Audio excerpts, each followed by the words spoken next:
नमस्कार, मेरा नाम ओम प्रकाश यादव है। आप देख रहे हैं वॉइस ऑफ रिपब्लिक। मैं एक पूर्व IAS अधिकारी हूं और इस नाते चुनाव में विभिन्न कैपेसिटी में मैंने काम किया। असिस्टेंट रिटर्निंग ऑफिसर से लेकर रिटर्निंग ऑफिसर तक, जनरल ऑब्जर्वर से लेकर काउंटिंग ऑब्जर्वर्स तक, डिस्ट्रिक्ट इलेक्शन ऑफिसर से लेकर के अन्य चीज़ों पर। इसलिए चुनाव की मोटे तौर पर एक अच्छी समझ है और इसलिए आज हम आपसे बात करने जा रहे हैं मॉडल कोड ऑफ कंडक्ट के बारे में। सामान्यतः मॉडल कोड ऑफ कंडक्ट के 3 स्टेक होल्डर्स हैं। सामान्यतः पहला स्टेक होल्डर्स है गवर्नमेंट इन पावर, यानी पॉलिटिकल पार्टी इन पावर्स। तो उसके नाते, सरकार के नाते इस मॉडल कोड ऑफ कंडक्ट का क्या रेलिवेंस है, क्या डूज़ एंड डोंट्स है, क्या उसको करना है नहीं करना है। दूसरा, स्टेट गवर्नमेंट की machinery, government officials, semi government officials, public sector undertaking के ऑफिशियल्स एंड कर्मचारी, गवर्नमेंट एम्प्लॉयज़ वगैरह। और तीसरा, पॉलिटिकल पार्टी और कैंडिडेट्स के साथ काम करने वाले इलेक्शन एजेंट या उनके और वर्कर्स या स्टार कैंपेनर्स वगैरह वगैरह। जहाँ तक स्टेट गवर्नमेंट इन पावर या पॉलिटिकल पार्टी इन पावर है, उस पर बहुत सारे एपिसोड्स आपने देखे होंगे।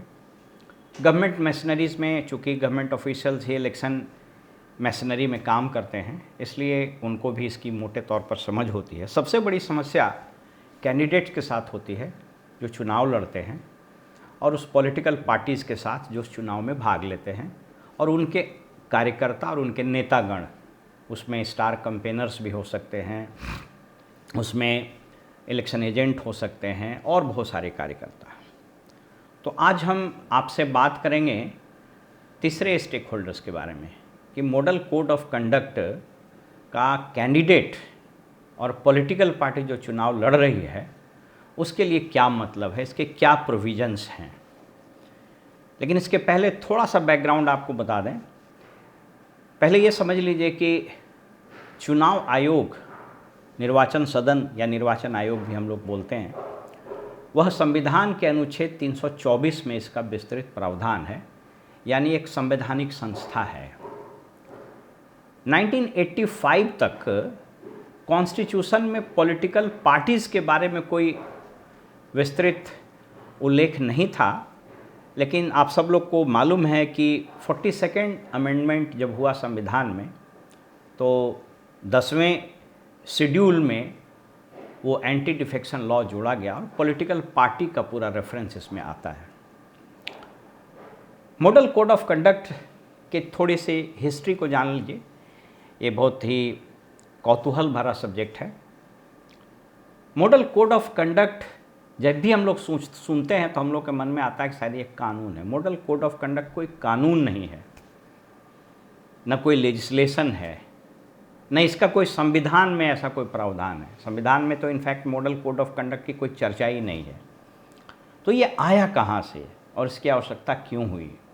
मॉडल कोड ऑफ कंडक्ट को अगर एक लेमैन, आम आदमी समझना चाहे तो ये है कि एक मोटे तौर पर रेगुलेशन, डायरेक्शन है डूज़ एंड डोंट्स का, कि क्या करना चाहिए क्या नहीं करना चाहिए। और अगर उसको नहीं करते हैं तो इंडियन पेनल कोड, भारतीय दंड संहिता में एक धारा है 188, उसके तहत आप पर मुकदमा हो सकता है, जो एक बेलेबल और संज्ञेय अपराध है और इसके लिए 6 महीने की सज़ा है। उसमें कहता है कि कोई भी अथॉरिटी जिसको कोई डायरेक्शन, कोई निर्देश देने का अधिकार है, अगर उसको कोई नहीं मानता है तो वो अपराध है। तो आप यूँ समझ लीजिए कि मोटे तौर पर मॉडल कोड ऑफ कंडक्ट का अगर कोई उल्लंघन करता है तो वो अथॉरिटी के उस डायरेक्शन का उल्लंघन करेगा, इसलिए उस पर 188 के तहत मुकदमा हो सकता है। और इस मॉडल ऑफ कंडक्ट में उन सारी चीज़ों का भी जिक्र है जो अलग अलग कानून में जिसके उल्लंघन का सज़ा है। इसमें कोई IPC की भी धाराएँ हैं, लोकल लॉज है, लाउड स्पीकर एक्ट है, प्रॉपर्टी डिफेसमेंट एक्ट है। तो वो सारी चीज़ों को आज थोड़ा हम लोग विस्तृत से समझते हैं। सबसे पहले आई कि कैसे इवॉल्व किया, ये कैसे अस्तित्व में आया। सबसे पहले 1960 में केरला में जब स्टेट असेंबली का चुनाव होना था तो मज़ेदार बात यह है कि ये मॉडल कोड ऑफ कंडक्ट का उद्भव चुनाव आयोग के पहल से नहीं हुआ, बल्कि पॉलिटिकल पार्टीज़ के पहल से हुआ। 1960 में केरला स्टेट गवर्नमेंट के पहल से पॉलिटिकल पार्टीज़ ने मिल करके एक कोड ऑफ कंडक्ट तय किया कि साहब हम लोगों को चुनाव में क्या करना चाहिए, क्या नहीं करना चाहिए। और उस कोड ऑफ कंडक्ट को सभी पॉलिटिकल पार्टी ने मिल करके एक्सेप्ट कर लिया, अप्रूव कर दिया, और वस्तुतः वहीं से model code of conduct concept का जन्म हुआ।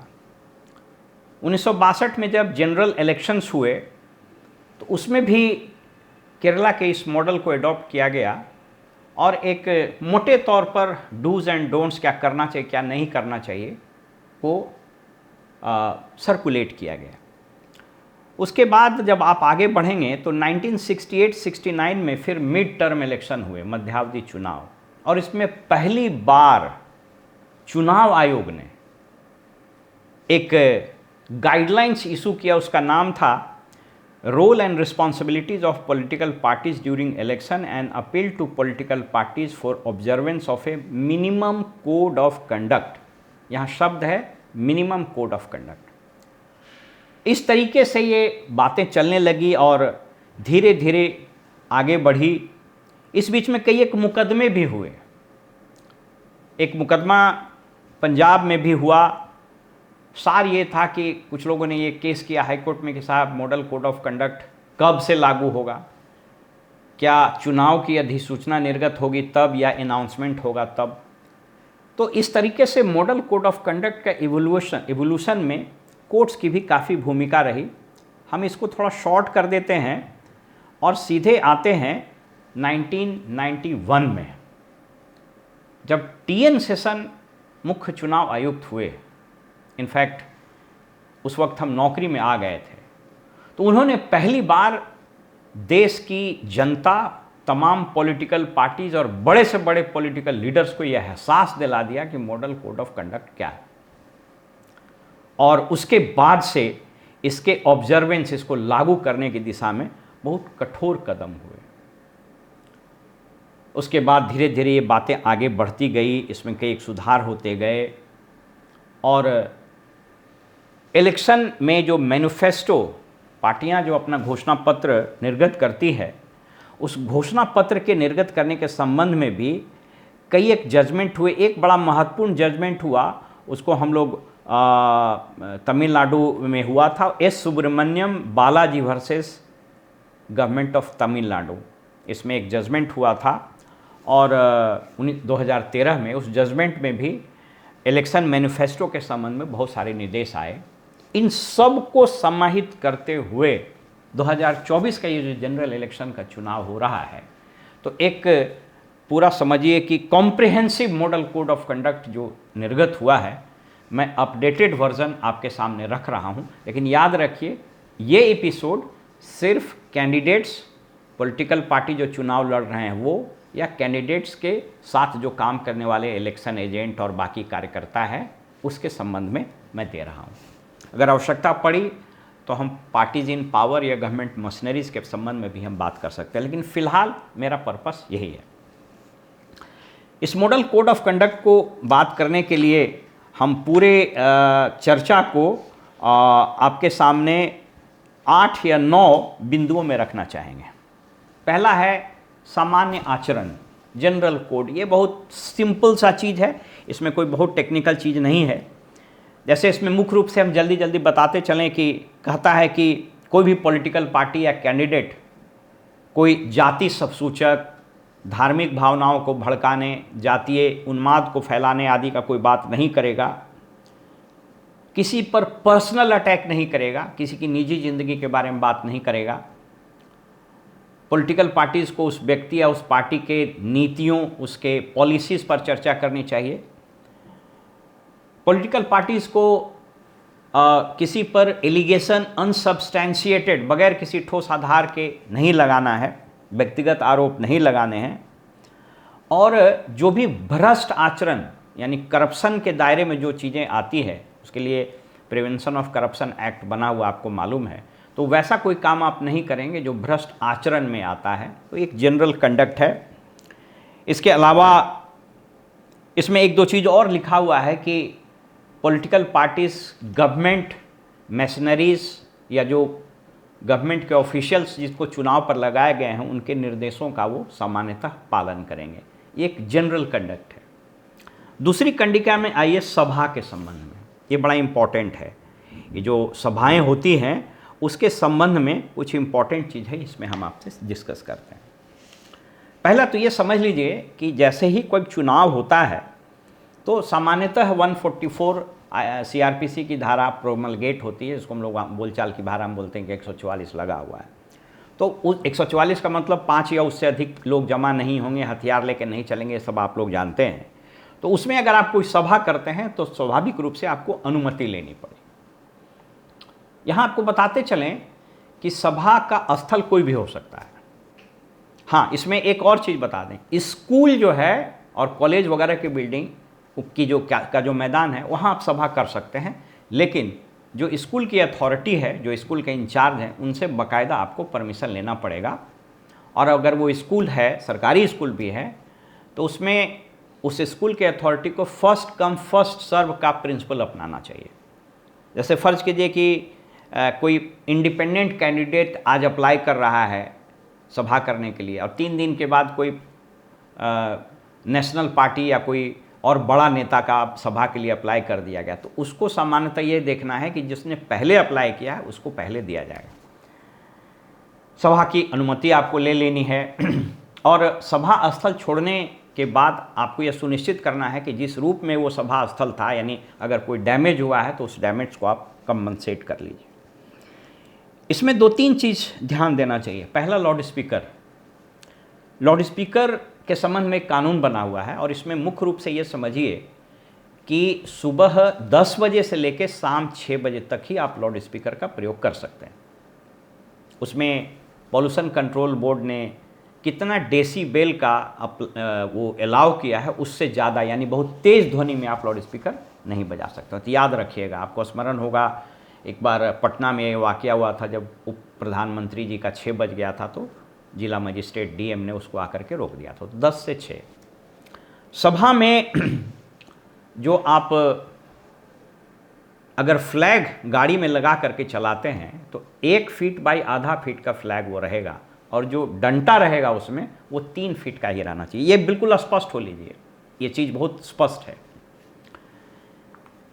सभा के संबंध में आपको यह सुनिश्चित करना है कि सभा के क्रम में आम यातायात बाधित नहीं हो। सभा के दरमियान बाइक का और ट्राई रिक्शा का प्रयोग खूब हो रहा है। चुनाव आयोग ने इसको संज्ञान में लिया है और 2 व्हीलर और ई रिक्शा वगैरह के संबंध में भी गाइडलाइन निर्गत हुए हैं। जैसे 10 मोटरसाइकिल से ज़्यादा एक कन्वॉय में नहीं रहेगा। जैसे फ़र्ज़ कीजिए कि कोई आदमी अपना जो सभा ले जा रहा है या जुलूस ले जा रहा है उसमें 100 मोटरसाइकिल है तो 10-10 का काफिला होगा, 10-10 का कन्वॉय होगा और एक से दूसरे की बीच की जो दूरी है वह 100 मीटर होगी। बाइक में जो झंडा रहेगा उसका साइज 1 फीट बाई आधा फीट रहेगा और उसमें जो डंटा रहेगा वो 3 फीट का ही रहेगा। ये बाइक के संबंध में। एंड ऑफ कोर्स बाइक में कोई भी चीज़ अगर आप चिपकाइएगा तो उसका रजिस्ट्रेशन नहीं ढकना चाहिए, वो फिर एमवी एक्ट का उल्लंघन होता है। अब आइए जुलूस, तीसरा बिंदु, जुलूस यानी प्रोसेशन। प्रोसेशन के संबंध में 3-4 चीज़ें बड़ी महत्वपूर्ण है। पहला कि आप वेल अहेड ऑफ टाइम आप अथॉरिटी को इन्फॉर्म कीजिए कि हमारा ये जुलूस है। मोटे तौर पर आप संख्या भी बताइए ताकि पुलिस प्रशासन, सामान्य प्रशासन उसके लिए प्रबंध करेगा। जब आप प्रोसेशन ले जाते हैं तो रोड के बाएं तरफ जो गाड़ियां चलती हैं तो आप ऐसा अरेंजमेंट कीजिए, सामान्यतः आपको दाहिने तरफ चलना है ताकि बाएं तरफ जो व्हीकल चल रहा है उसका डिस्टर्बेंस नहीं हो। प्रोसेशन से अगर व्हीकलर ट्रैफिक रुक जाता है तो उस पर फिर आप पर कार्रवाई हो सकती है, क्योंकि वो ऑब्स्ट्रक्शन हुआ तो पब्लिक न्यूसेंस 133 भी हो सकता है या 188 भी हो सकता है या फिर और बहुत सारी धाराएं उसमें आईपीसी की भी जो है वो आपको लग सकती है। रोड शो के संबंध में अगेन फिर आपको ये ध्यान में देना है कि पहले आपको अनुमति प्राप्त कर लेनी है। दूसरा, आप अगर गाड़ी, सामान्यतः रोड शो में खूब गाड़ियां चलती है, तो 10 गाड़ी से ज़्यादा कॉन्वॉय में नहीं रह सकता। फिर मैं बता दूं कि अगर फर्ज कीजिए 30 गाड़ी ले जा रहे हैं, तो 10 गाड़ी, फिर उस दोनों के उसके बीच में 100 मीटर का गैप, और फिर 10 गाड़ी, तो ये 10-10 गाड़ी का कॉन्वॉय आप कर सकते हैं। लेकिन एक साथ अगर 10 गाड़ी से अधिक होगा तो यह फिर उल्लंघन माना जाएगा। और अगेन, उन गाड़ियों में जो झंडा होगा, मैंने पहले बता दिया, 1 फीट बाई आधा फीट और 3 फीट का उसमें आपका ये रहेगा, डंटा रहेगा, जिसको आप लगा करके चल सकते हैं। ये जुलूस के संबंध में है। इसके बाद इंपॉर्टेंट चौथा बिंदु है मतदान दिवस के दिन, जिस दिन पोल होगा उस दिन क्या इंपॉर्टेंट चीज। पोल के दिन 3-4 बातों का बड़ा ध्यान रखिए। पहला, कि आपका जो पोलिंग स्टेशन के बाहर आप लगाते हैं अपना वो कैंप लगाते हैं, वो आप बेशक लगा सकते हैं, लेकिन इसके लिए उस पर आप पार्टी का चुनाव चिन्ह या और कुछ बैनर वगैरह आप नहीं लगा सकते, वो सादा रहेगा। और अपने कर्मियों को जो आप पहचान पत्र देंगे, बैच देंगे, उसमें निशान वगैरह नहीं रहेगा, वो सादे कागज़ में आपको देना है। स्वाभाविक रूप से वहाँ पर बहुत भीड़ इकट्ठा आप नहीं कर सकते हैं, और वहाँ पर भाषणबाजी वगैरह नहीं चलेगा, यानी वहाँ कैंपेनिंग नहीं चलेगा, बिल्कुल पीसफुल आप रहेंगे। और यूँ तो कहता है कि जो बूथ है, वो बूथ से तकरीबन 100 मीटर, अपडेटेड जो यही है वो रखिए, लेकिन आप सुविधा के लिए आप कोशिश कीजिए कि 100 मीटर से अधिक 200 मीटर के आसपास रहे तो अच्छा है, क्योंकि कई बार फिर वो भगदड़ मचती है, वो सारे चीज़ें होती है, उसमें कठिनाई होती है। 5वां बिंदु, मतदान का बूथ। याद रखिए कि मतदान के बूथ के अंदर सिर्फ जो वोट देने वाला व्यक्ति है, जो वोटर है, वही इन करता है। मतदान का बूथ जहां वोटिंग कंपार्टमेंट रखा रहता है, और बूथ पर आपके इलेक्शन एजेंट और आपके उस दिन के जो पोलिंग एजेंट रहते हैं, उनको बाकायदा आई कार्ड आपको देना होगा। उसके लिए रिटर्निंग ऑफिसर आपको आई कार्ड प्रोवाइड कर देंगे, वो आप उनको दे सकते हैं। हाँ, याद रखिएगा कि पोलिंग डे के दिन आपको अपने कर्मियों को खाना वगैरह पहुंचाना है, तो उसके लिए गाड़ी की विधिवत परमिशन चाहिए। गाड़ी के संबंध में हम आपको बता देंगे कि एक कैंडिडेट के लिए पूरे कॉन्स्टिट्यूएंसी का, एक इलेक्शन एजेंट के लिए पूरे कॉन्स्टिट्यूएंसी का, और कॉन्स्टिट्यूएंसी वाइज एक गाड़ी और आपको मिलेगी। जैसे मान लीजिए कि किसी लोकसभा कॉन्स्टिट्यूएंसी में 5 विधानसभा क्षेत्र है, तो 5 और 2 7 गाड़ी आपको पोलिंग डे के दिन मिलेगी। उसमें बाकायदा परमिशंस को ओरिजिनल पेपर आपको रखना है। याद रखिए, फ़ोटोकॉपी अगर आप लगा के चल रहे हैं और आपको ऑब्स्ट्रक्ट किया जाएगा, मांगा जाएगा, आप नहीं दीजिएगा, तो गाड़ी आपकी जब्त हो सकती है। इस चीज़ को ध्यान देना है। अक्सर इसमें उस दिन बड़ी कठिनाई होती है।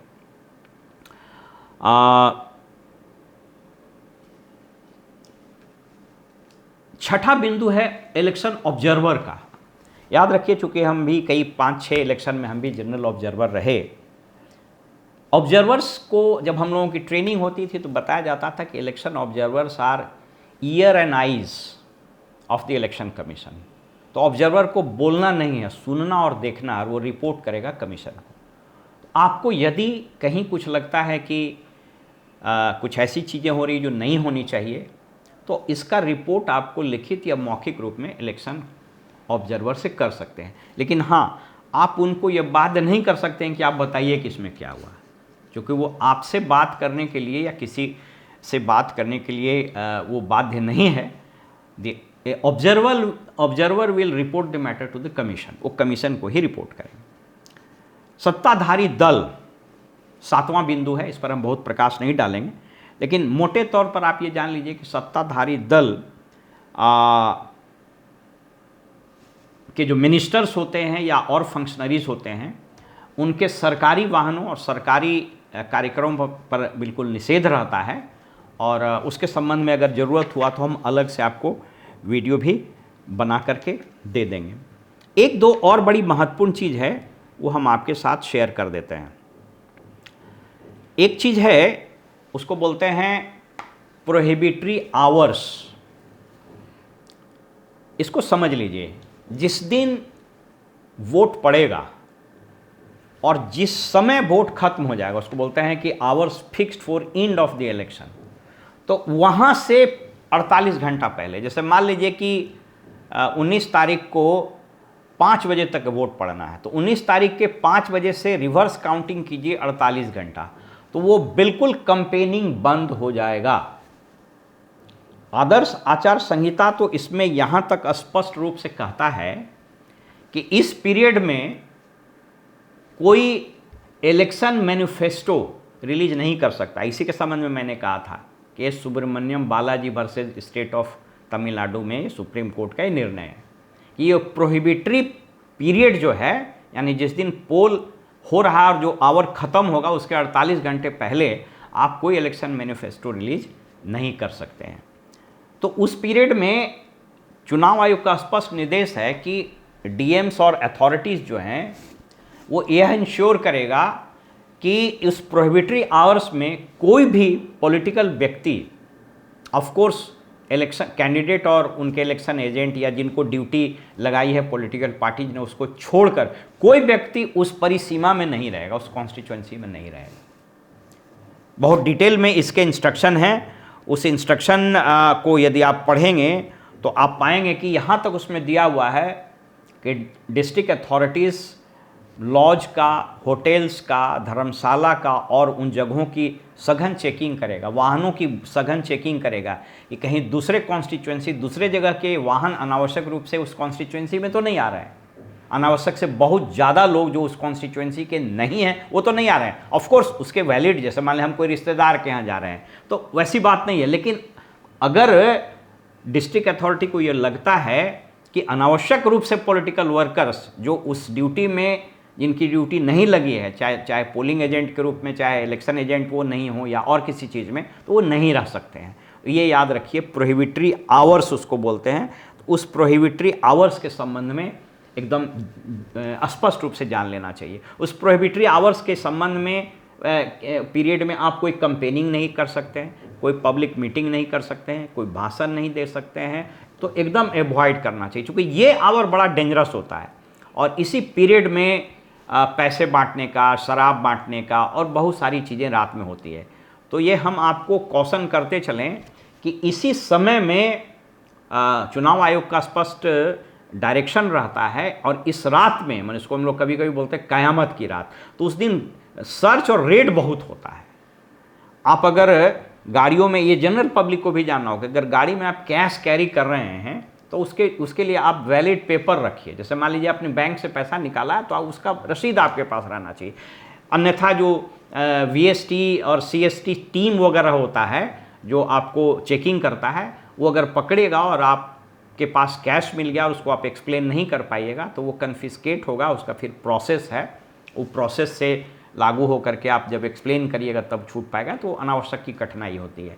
तो इसलिए इस कयामत की रात में इन चीज़ों पर पॉलिटिकल पार्टी और कैंडिडेट को बहुत अलर्ट रहने की ज़रूरत है, क्योंकि थोड़ी सी चूक अगर आपको हो गई तो फिर आपको बहुत बड़ी समस्या होगी।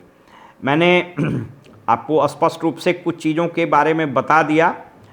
कभी अगर मौका लगेगा तो फिर हम स्टार कंपेनर के बारे में हम डिटेल में बात करेंगे। स्कूल कॉलेज के संबंध में मैंने बता दिया कि स्कूल और कॉलेज के ग्राउंड के प्रीमाइसेस पर आप मीटिंग्स कर सकते हैं, उसमें कहीं रोक नहीं है, लेकिन उसकी विधिवत परमिशन आपको ले लेनी है। मंदिर, मस्जिद, गुरुद्वारा, चर्च आदि जगहों का प्रयोग मीटिंग्स के लिए बिल्कुल नहीं किया जाएगा, क्योंकि ये अगर आप करते हैं तो ये आदर्श आचार संहिता का उल्लंघन होगा और फिर उसके लिए आप पर कार्रवाई की जा सकेगी। गवर्नमेंट बिल्डिंग्स पर स्लोगन लिखना, पंपलेट साटना आदि वर्जित है, इसको आप नहीं कर सकते, याद रखिएगा। गवर्नमेंट बिल्डिंग्स आपको पता है, सेमी गवर्नमेंट बिल्डिंग्स भी पता है। हाँ, इसमें एक चीज़ और स्पष्ट आपको करते चलें कि फ़र्ज़ कीजिए कि वो नगर पालिका का कोई ऐसा स्थान है जो होर्डिंग साटने के लिए उस पर पेमेंट के आधार पर विज्ञापन सटता है, तो उसमें प्रॉपर विज्ञापन का पैसा पेमेंट करके आप उसको साट सकते हैं। प्राइवेट बिल्डिंग्स में अगर आप झंडा फहराते हैं या आप वो साटते हैं तो उसके लिए प्राइवेट ओनर के बिल्डिंग से, प्राइवेट बिल्डिंग के ओनर से बाकायदा आपको सहमति प्राप्त कर लेनी है और उस सहमति को ले करके ही आप उसको कर सकते हैं। 6-4 का बैनर आप अपने ऑफिस में 6-4 के बैनर आप अपने ऑफिस में लगा सकते हैं। और अगर मान लीजिए कि कोई अलायंस है, मान लीजिए 3 पार्टी का अलायंस है और गाड़ी का आप रोड शो कर रहे हैं, तो छोटे छोटे सभी पार्टी के एक एक स्टिकर आप लगा सकते हैं। लेकिन झंडा याद रखिएगा 1 फीट बाय आधा फीट और 3 फीट का जो डंडा है उसी को लगा करके आपको चलना है। तो ये मॉडल कोड ऑफ कंडक्ट के संबंध में मोटे तौर पर यही बातें हैं जिसको समझने की आवश्यकता है। लेकिन फिर आपको यहीं पर स्पष्ट करते चलें कि मॉडल कोड ऑफ कंडक्ट करके कोई कानून नहीं है। मॉडल कोड ऑफ कंडक्ट एक डायरेक्शन है, एक इंस्ट्रक्शन है जो चुनाव आयोग को संविधान की धारा 324 में इशू करने के लिए अधिकार देता है और इसके तहत उल्लंघन के अलग अलग मामले हो सकते हैं जिसके लिए उस संबंधित कानून में सजा का प्रावधान है, कार्रवाई का प्रावधान। जैसे मैंने कहा कि अगर आप तेज लाउड स्पीकर बजाते हैं या 10 बजे से पहले और 6 बजे के बाद लगाते हैं तो जो लोकल लॉज उसको बोलते हैं लाउड स्पीकर एक्ट है, उसके तहत कार्रवाई होगी। अगर आप सरकारी संपत्ति और दीवार वगैरह पर लिख देते हैं तो डिफेसमेंट हो जाता है, विरूपण बोलते हैं, उस पर कार्रवाई आपको हो सकती है। 144 लगा है, आपने बगैर अनुमति के चला दिया है तो वो 188 का केस हो सकता है। अगर गाड़ी में कुछ वैसी चीज़ें कर रहे हैं जो नहीं अलाउड है तो एमवी एक्ट के तहत केस हो सकता है। यद्यपि ये सारे केसेज या इवन आईपीसी में भी बहुत सारे सेक्शंस हैं जिसमें केस हो सकता है, लेकिन ये सब अवेलेबल होता है। सवाल वो नहीं होता, सवाल ये होता है कि अगर उस पर आपको हुआ तो फिर वारंट निकलता है, फिर प्रोसिक्यूशन चलता है और अगर खामखा सज़ा हो जाती है तो आने वाले समय में आपको परेशानी का सबब और होता ही है और उस पीरियड में आप डिस्टर्ब हो जाते हैं जिस संबंध में ये है। तो ये मोटे तौर पर ये सारी चीज़ें हैं। फिर भी किन्हीं को लगता हो कि किसी स्पेसिफिक विषय पर उनको कोई जानकारी चाहिए तो आप कमेंट बॉक्स में ज़रूर लिख दीजिए, आप अपने प्रश्न भी लिख दीजिए। मैं उन प्रश्नों का बिल्कुल वैधानिक तरीके से जो सही उत्तर है कानून का रेफरेंस देते हुए वो हम आपको बताने का प्रयास करेंगे। तो मेरा प्रयास यही है कि चुनाव स्वच्छ तरीके से, साफ तरीके से हो और हर कैंडिडेट, हर पार्टी के लिए ये लेवल प्लेइंग फील्ड हो। इसी के लिए संविधान में भी प्रावधान है, सरकार भी चाहती है और चुनाव आयोग भी चाहता है। तो मॉडल कोड ऑफ कंडक्ट के बारे में इतनी जानकारी मैं समझता हूँ आपके लिए सफिशिएंट है। नमस्कार।